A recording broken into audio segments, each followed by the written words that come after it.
ఆలయాలు తప్పకుండా ఉండాలి ప్రతి ఊళ్ళో. దేని కొరకు అంటే, ఎవరైనా గర్భిణి అయి ఉన్నటువంటి స్త్రీకి అనుకోకుండా నొప్పులు వస్తే పట్నానికి తీసుకెళ్లడానికి అవకాశం లేకపోతే, అంతరాలయం మూసేసి ఉన్నా కూడా పరిగెత్తుకుంటూ అర్చకుడి దగ్గరికి వెడితే ప్రధానమైన తలుపు తీసేవారు. తీస్తే ఈ చరణందిని తిప్పుతారు. ఎటువైపుకి ఈ బాధపడుతున్నటువంటి స్త్రీ ఉందో, గర్భిణీ స్త్రీ ఇల్లు ఎటుందో అటు ఈ నందిని తిప్పుతారు. ఈ చరణంది అటు తిరగగానే అటువైపు బాధపడుతూ ప్రసవం జరగకుండా బిడ్డ అడ్డుపడి ఇద్దరి ప్రాణాలు పోతాయేమో అనుకున్న వాళ్ళకి కూడా ఎందరికో సుఖప్రసవాలు జరిగినటువంటి గడ్డ ఈ గడ్డ. ప్రత్యేకించి త్రిలింగ దేశం ఈ దేశం. అందుకే అనేక శివాలయాలలో చరణందులున్నాయి.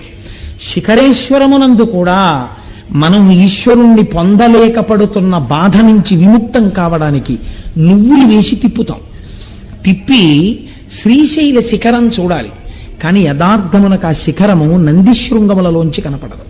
మీరు ఇక్కడ భావన చేస్తూ కళ్ళు తెరిచి అక్కడ చూడాలి. ఈ కన్నులు తెరిచి నందిశృంగములలోంచి చూస్తుంటే జేగురు రంగులో ఉన్నటువంటి శ్రీశైల మల్లికార్జునుడి యొక్క ఆలయం మీద ఉన్నటువంటి గోపురం మీద ఉన్న త్రిశూలంతో కూడి మెట్లు మెట్లుగా ఉన్నటువంటి శిఖరం మీకిక్కడ కనపడాలి. పైకి మీకు ఆ చెట్లు అవి ఉన్నట్టుగా ఉండాలి, కానీ కళ్ళల్లో మాత్రం అది కనపడాలి. ఇక్కడ చిత్రం ఇక్కడ కనపడుతూ పైనున్న దాన్ని పక్కకి తీయగలగాలి. అలా ఎవడు తీశాడో వాడికి పునర్జన్మ న విద్యతి. ఇంకా వాడికి పునర్జన్మ లేదు. ఎందుకంటే వాడు అంత ధారణ చేసి ఉన్నాడు కనుక.